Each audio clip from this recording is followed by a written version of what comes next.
Nagpaplano kayong bumalik next year? Ang kakapal talaga ng mga mukha nyo. May gulay.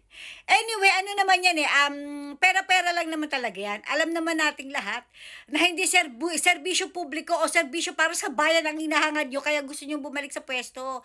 Gusto nyo lang ulit na kapangyarihan para makapaghiganti kayo sa palagay nyo na naging dahilan ng pagkatalo at pagkasawi nyo at pagkalaos nyo na rin.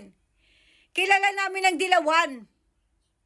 Kahit ano pang kulay isuot nyo, dilawan kayo sa paningin namin. Uutuin nyo kami na kaway kayo ngayon? Pwede ba? Hindi na ito yung panahon nyo. Tapos niya ang paghahari-harian nyo. Alright?